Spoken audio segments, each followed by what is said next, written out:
Ini riwayat Kalapakan Ki Bagus Rangin, Sapu Angin.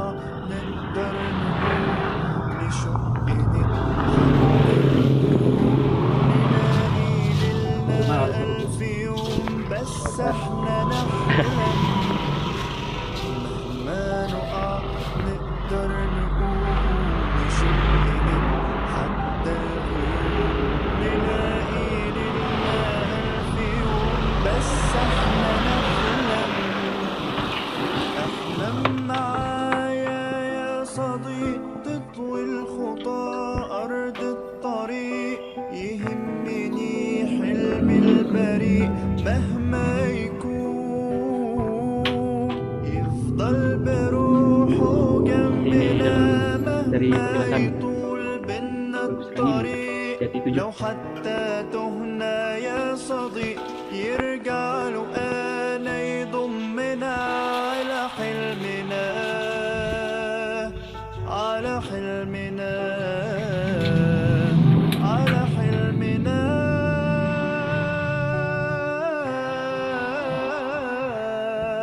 على حلمنا على حلمنا على حلمنا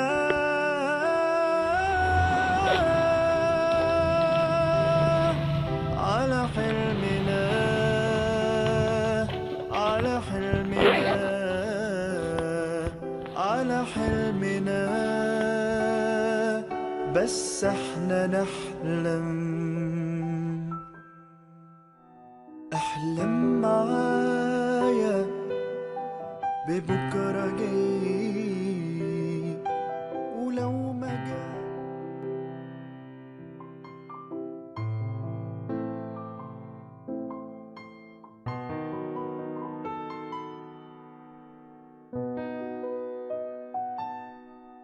احلم معايا ببكرة جاي ولو ما جاش احنا نجيبه بنفسنا.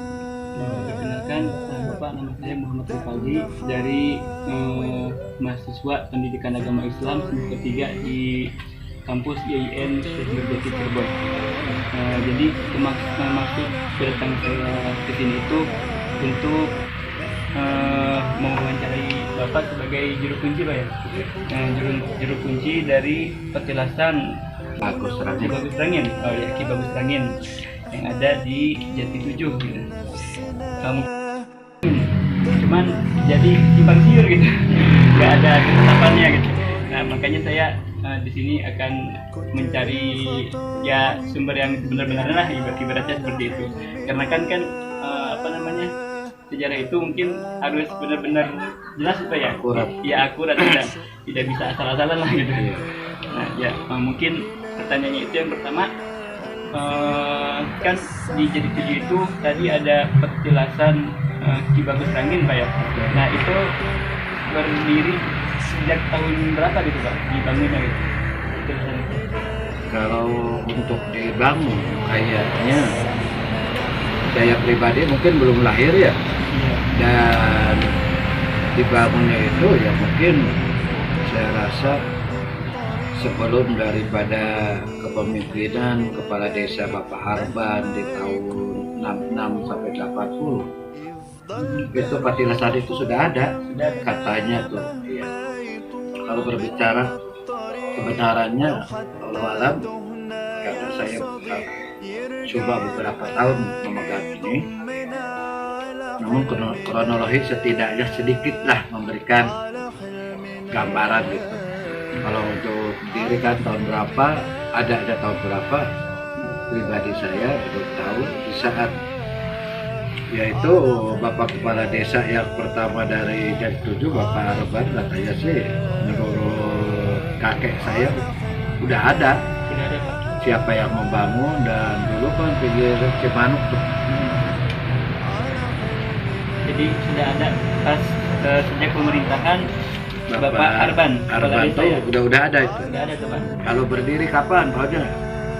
Saya belum tahu. Belum tahu itu. Apa Pak? Kalau untuk keadaan itu Pak yang fisiknya kan ya seperti yang kita lihat tadi itu sudah cukup bagus ya. Nah itu seperti itu sudah sejak lama apa baru renovasi tahun berapa gitu Pak? Perbaikan di Untuk ini sebenarnya tempat yang aslinya bukan di situ. Oh iya bukan di situ Pak. Pinggir Sungai Cimanuk karena abrasi oleh ulah manusia, pasirnya diambil, akhirnya yang patilasan aslinya erosi ke bawah ya, kena airnya kita angkat lagi, namun luar biasa sekali kelihatan tadi di belakang begitu dalam ya, tapi mungkin itu karena biar anak cucu Mbah Buyut tahu sejarah secara logika, enggak ini kan yang luar biasa sekali, walaupun pengalihan daripada patilasannya di bawah Cimanuk ke atas, alhamdulillah masih berdiri. Dan sebenarnya itu tahun berapa, 3 tahun ke belakang itu direnovasi. Walaupun sederhana tapi yang khawatir melihat kiri kanannya yang longsor. Jadi menjaga supaya tetap ada lah Pak ya, pelestariannya. Ya, pelestariannya supaya tidak punah lah ya Pak ya. Betul. Mungkin lanjut Pak ya, pertanyaan ketiga. Jadi kalau Ki Bagus Rangin itu saya sempat baca-baca juga tuh Pak di media-media sosial seperti Google ataupun yang sumber-sumber lain, bahwasanya beliau itu merupakan pahlawan itu Pak ya. Nah ibaratnya ya bakal diresmikan juga tapi belum gitu Pak ya, belum diresmikan. Nah mungkin bisa diceritakan bagaimana kisah beliau gitu Pak pas zaman dahulu kala gitu, yang Bapak mungkin tahu dari turun-temurun lah ceritanya. Ya kalau memang ramai juga, sempat dari Profesor apa tadi dengan ini mencari kronologi daripada perjalanan Ki Bagus Rangin. Ya memang kalau menurut harus jadikan pahlawan nasional memang layak sekali. Iya, layak karena beberapa daerah yang diamankan dari penjajah Belanda, dari Subang, Karawang, beliau memang menjelajahi lah perjuangannya cukup lama. Walaupun dibandingkan dengan Pangeran Ponorogo, perjuangannya lebih lama ini. Tapi sampai sekarang yang namanya ingin mengangkat daripada Mbah Buyut Ki Bagus Rangin jadi pahlawan nasional sampai sekarang belum terlaksana. Nggak tahu kendalanya apa, layak atau tidaknya ya mungkin waktu akan menjawab. Semoga cepat lah Pak ya. Amin ya Allah. Terus selanjutnya tuh Pak, mungkin bisa bercerita lagi tentang silsilah beliau Pak. Mbah Buyut Ki Bagus Rangin cucu daripada Mbah Buyut Waridah yang berasal dari Demak, berkiprah ke ya di lereng Gunung Ciremai, yaitu tepatnya di daerah Raja Galuh. Karena mungkin dulu perjuangan dia penjajahan dan harus ada cerita sejarah. Akhirnya beliau punya seorang ayah yang namanya Mbah Buyut Tayom atau dikenal Mbah Buyut Tayom. Mbah Buyut Tayom ini adalah seorang guru besar agama Islam, pada saat itu murid juga banyak, dan diantara anak-anaknya Mbah Buyut Tayom yaitu atau Mbah Buyut Tayom ada 4 bersaudara, yaitu Mbah Buyut Rangin, Mbah Buyut Ki Bagus Rangin, Mbah Buyut Carimat, dan Mbah Buyut Serit. Ki Bagus Rangin adalah salah satu anak dari Mbah Buyut Tayom ataupun Mbah Buyut Tayom ini yang benar-benar dia rajin mempelajari ilmu agama Islam. Akhirnya beliau tercipta seorang pemberani dan seorang guru kiai besar juga yang bisa mendobrakkan fungsi daripada pendidikan yang ada di daerah kita ini, khususnya bangsa kita. Itu diantaranya sedikit yang bercerita.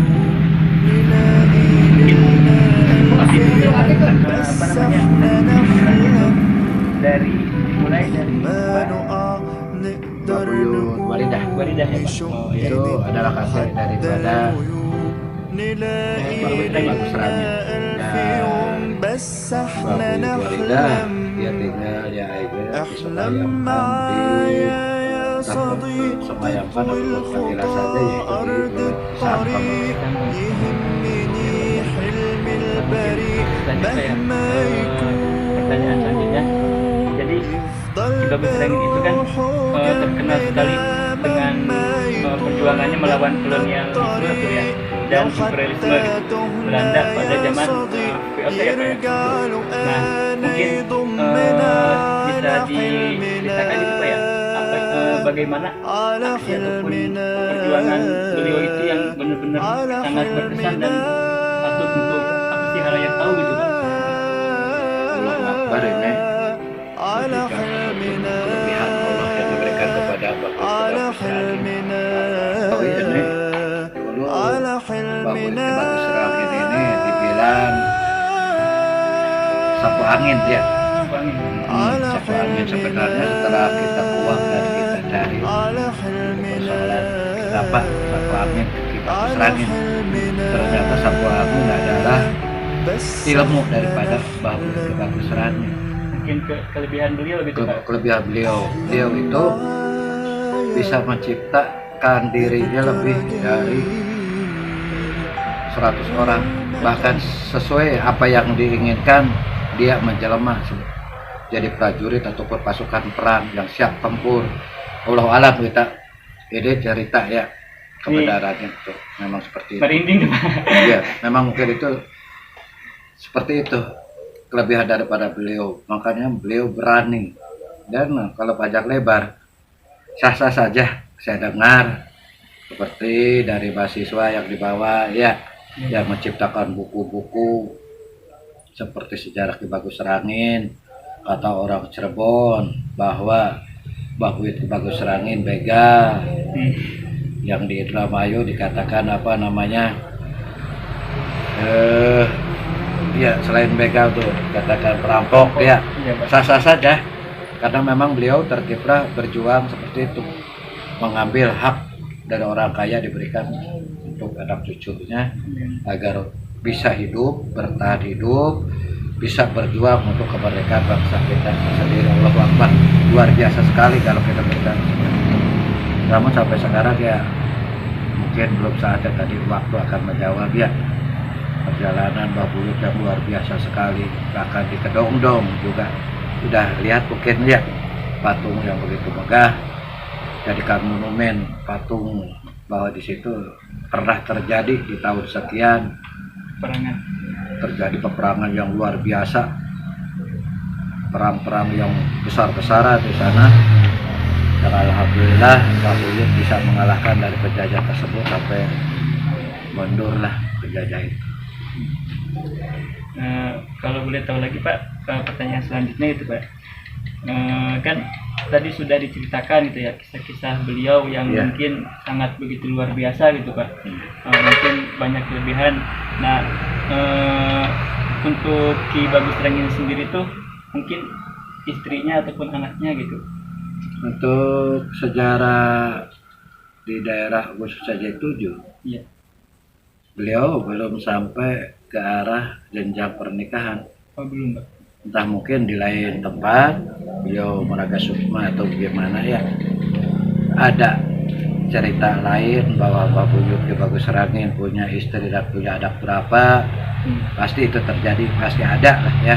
Setiap daerah kronologi daripada kehidupan Buyut Ki Bagus Rangin pasti ada, walaupun itu dengan nama yang berbeda, tapi Buyut tetap Buyut Ki Bagus Rangin tapi dengan nama yang berbeda. Kenapa berbeda nama? Semata ingin menyelamatkan daripada anak cucunya ataupun pejuang-pejuang lainnya. Akhirnya dia kenapa bukan meninggalkan daripada pasukan dia sendiri, tapi seperti itu hanya ingin meneruskan daripada perjuangan yang ada. Kalau ditanya istrinya siapa, anaknya berapa, maaf untuk sejarah di Jadi 7 saya belum sampai ke sana.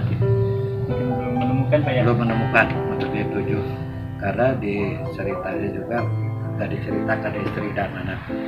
Jadi mungkin banyak versi Pak ya? Banyak versi. Ki Bagus Rangin itu dari Iya. berbagai daerah mungkin ya.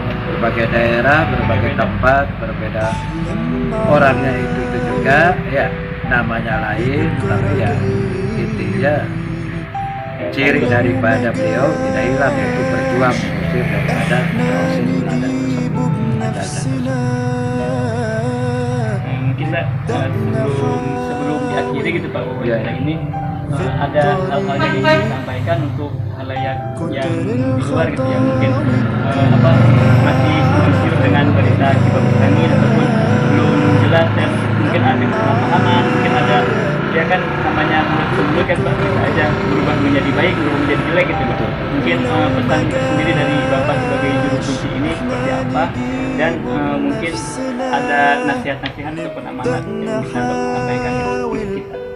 Baik, sebelum kita tutup, satu, tetap kita sebagai manusia menanamkan dalam diri kita keimanan dan percaya pada Allah yang Maha Kuasa.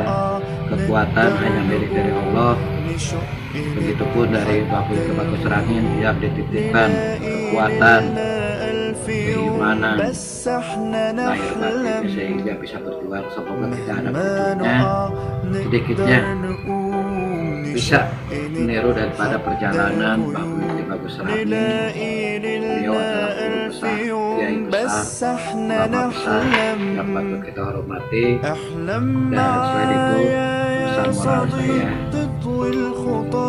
untuk yang membuat daripada sejarah yang berniatan mencetuskan Bagus Rangin untuk diciptakan atau dijadikan pahlawan nasional. Terima kasih sebelumnya.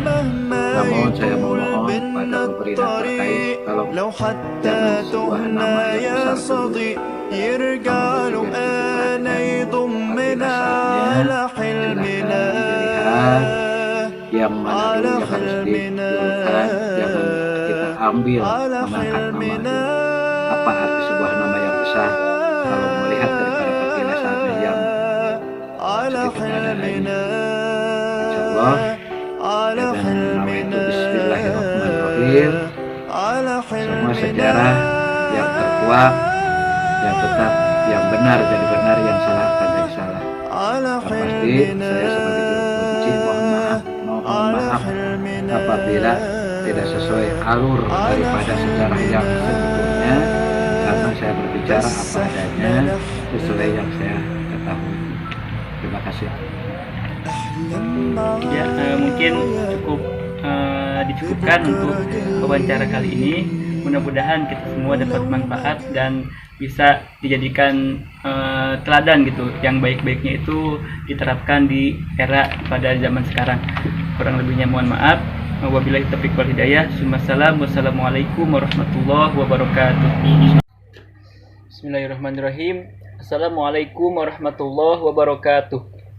Perkenalkan, nama saya Muhammad Ripaldi dengan NIM 1908 101262 dari jurusan Pendidikan Agama Islam kelas PAIG semester 3. Baiklah, yang saya hormati Bapak dosen pengampu mata kuliah pengantar sejarah peradaban Islam, yaitu Al-Mukarram wal Mukhtaram Bapak Ahmad Afandi MAG.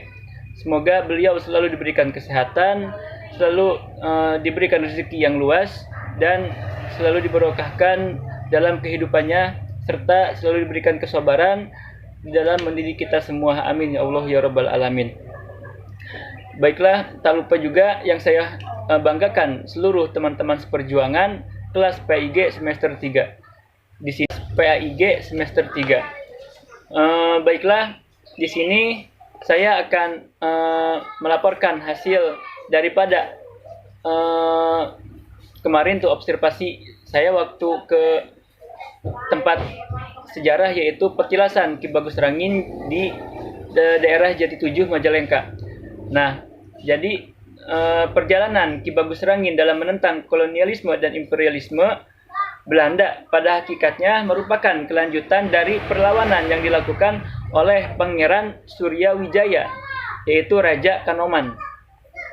Pusat pergerakan Ki Bagus Rangin berlokasi di sekitar daerah Jati 7, termasuk Kabupaten Majalengka sebelah utara Keresidenan Cirebon. Nah, Bagus Rangin berasal dari Demak. Dari Demak, Belondong, Raja Galuh. Sekarang termasuk daerah Kabupaten Majalengka, terletak di kaki Gunung Ciremai. Nah, beliau dilahirkan sekitar pada tahun 1761 Masehi. Nah, beliau merupakan putra Sentayem, yaitu Buyut Teyom. Nah, cucu Buyut Waridah, keturunan Mbah Buyut Sambeng. Nah, Ki Bagus Rangin mempunyai 3 saudara. Pertama, kakaknya yaitu bernama Buyut Bangindan. Yang kedua, adiknya bernama Ki Buyut Salimar dan Ki Bagus Serit. Nah, ayahnya adalah seorang yang taat dalam menjalankan agama Islam dan dalam tugasnya sehari-hari sebagai guru agama, serta dikenal sebagai kiai atau ajengan yang tinggi ilmunya dan banyak muridnya, termasuk putranya yaitu Ki Bagus Rangin. Sifat Ki Bagus Rangin digambarkan oleh stempel sebagai pimpinan yang gagah berani dan sanggup menyatakan perang yang didukung oleh pengikutnya yang banyak. Setelah cukup umurnya, Ki Bagus Rangin diserahi tugas mengepalai kebagusan Jati Tujuh oleh Sultan Cirebon dengan pangkat Senopati. Pasukan yang langsung dipimpin Ki Bagus Rangin berjumlah antara 280 orang sampai 300 orang. Nah, yang semuanya itu sudah terlatih dalam hal berperang. Nah, beberapa orang yang memimpin perlawanan itu selain Ki Bagus Rangin yang menjadi pimpinan umum gitu. Antara lain yang pertama itu adalah ada Ki Bagus Wariem dan Bagus Tujar dari Biawak. Yang kedua itu ada Bagus Sakti dan Bagus Kondur dari Jati Tujuh. Ada Rontui dan dari Sindang Haji Raja Galuh. Dan yang keempat ada Nariem dan Samun dari Baruang Kulon. Yang kelima ada Bana yang menjadi sekretaris Bagus Rangin dari Baruang Wetan. Selanjutnya ada Bagus Sidung dari Sumber dan Bagus Arsitem dari Loyang. Selanjutnya ada Bagus Suara dari Bantarjati dan ada Bagus Sanda dari Pamayahan. Serta ada Bagus Narim dari Leles. Selanjutnya itu ada Bagus Jamani dari Depok dan Demang Panagan dari Kandang Haur. Selanjutnya ada Demang warga Gupita dari Kuningan dan warga Manggale Harmanis dari Cikau. Selanjutnya ada Wirasraya dari Manis dan Jurang Prawira dari Linggarjati. Selanjutnya ada Jaya Sasmita dari Ciminding dan Jangbai dari Turagung. Selanjutnya ada Angga Astraya dari Timbang dan Demang Jaya Prawata dari Nagarawangi. Selanjutnya ada Demang Angon Kalango dari Weru dan Ingabei Marta Manggala dari Pagubangan. Selanjutnya ada Demang Jaya Pratala dari Sukasari. Nah, asal-usul dari pemimpin-pemimpin perlawanan tersebut mencerminkan betapa luasnya wilayah perlawanan itu yang meliputi wilayah Kabupaten Majalengka, Cirebon, dan Kuningan. Sekarang juga meliputi daerah lainnya antara lain Subang, Karawang, Sumedang, Indramayu.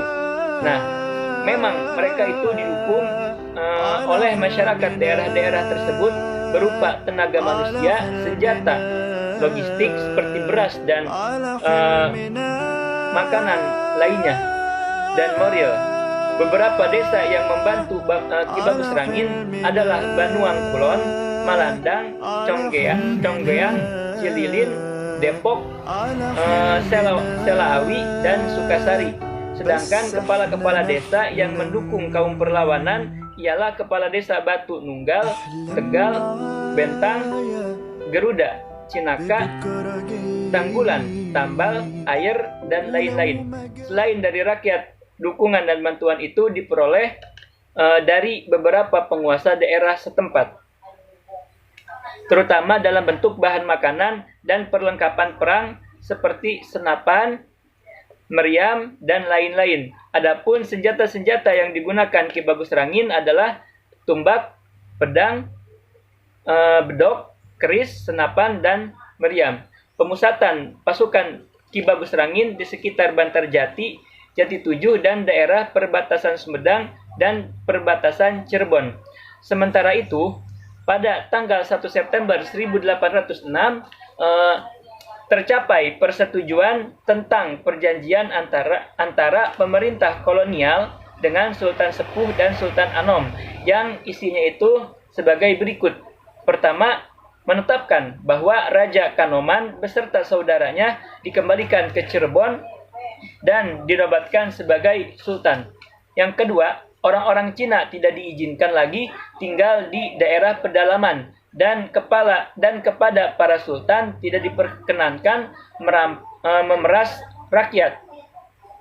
Selanjutnya itu berlakunya perjanjian itu belum dapat meredakan pergolakan rakyat daerah Jati Tujuh Majalengka tersebut.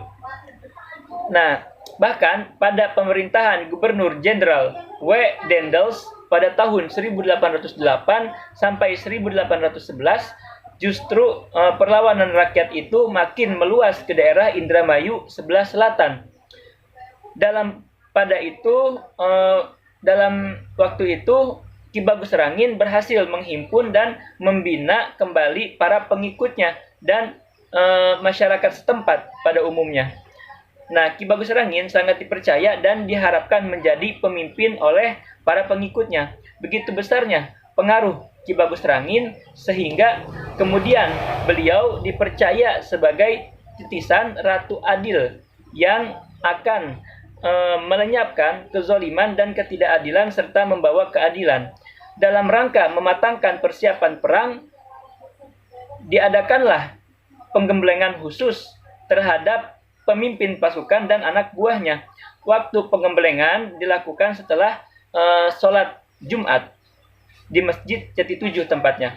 Mereka berpakaian serba putih sebagai tanda ikhlas, rela berkorban baik harta, jiwa maupun raga demi tanah air, bangsa, negara, dan agama yang sampai dengan sekarang peninggalan yang masih terbukti masih ada, yakni pohon jati yang tumbuh besar dan megah di alun-alun desa Jati Tujuh.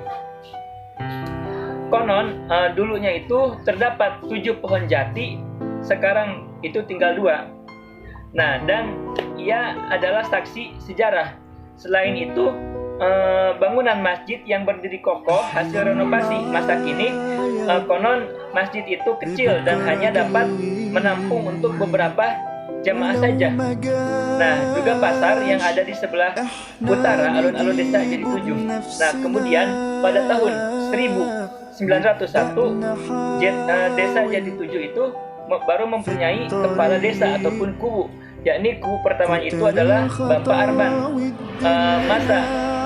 Periode beliau menjabat itu dari tahun 1901 sampai 1906. Nah, mungkin seperti itu. Nah, perlu diketahui petilasan ini artinya itu adalah sebagai jadi petilasan ini diambil dari bahasa Jawa. Kata dasarnya itu adalah telas atau bekas gitu. Nah, yang menunjuk kepada suatu tempat yang pernah disinggahi atau didiami oleh seseorang yang penting. Nah, seperti itu. Nah, sebagai tambahan dari Bapak Kuncen yaitu Bapak Taryono, beliau menyampaikan, mungkin ada di video pas saat saya wawancara, namun yang ini tuh tidak ada saat sesi wawancara. Jadi Ki Bagus Rangin itu terkenal dengan ilmu sapu angin.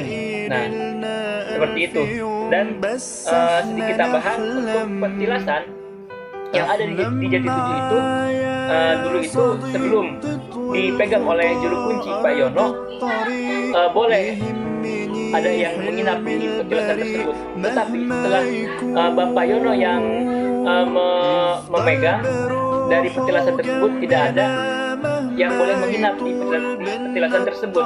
Dengan rasionalisasinya, pertama itu karena takut menyangkut kepada hukum.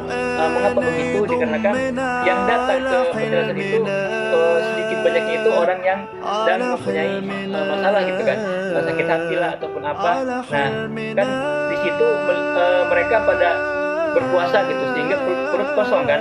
Nah, posisi petilasan itu ada di samping jalan, di dekat jalan raya gitu. Jadi suka ada kendaraan yang mungkin bunyi knalpotnya itu keras gitu, kencang. Jadi mengganggu dan bisa membuat kaget. Takutnya dengan keadaan perut kosong tersebut terus kaget dan bisa kena ke jantung gitu. Dan kalau misalnya parahnya itu mungkin kalau udah kena ke jantung takutnya meninggal dan berurusan dengan hukum. Seperti itu kan, kalau meninggal di petilasan itu kan bisa repot juga berurusan dengan masalah hukum. Nah, jadi semenjak Bapak Yono yang memegang petilasan tersebut, tidak ada yang boleh menginap seperti itu. Dan harapan Bapak Yono dengan adanya isu bahwasannya akan diresmikan Ki Bagus Serangin itu sebagai pahlawan nasional.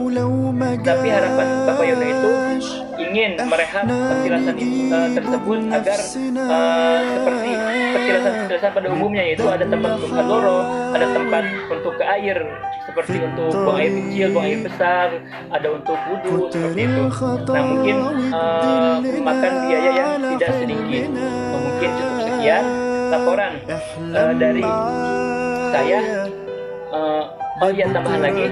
Jadi dulunya itu petilasan tersebut ada di bawah. Nah, sekarang itu dinaikkan ke atas. Dulunya itu masih jadi diselimuti oleh pohon beringin gitu, beringin yang sangat besar. Nah, bisa dilihat di video ya. Nah, tapi sekarang setelah renovasi, keadaannya seperti yang bisa dilihat di video. Mungkin cukup sekian laporan dari saya. Mohon maaf dan terima kasih. Wallahu yaqulul haq wa huwa yahdis sabil. Wassalamualaikum warahmatullahi wabarakatuh.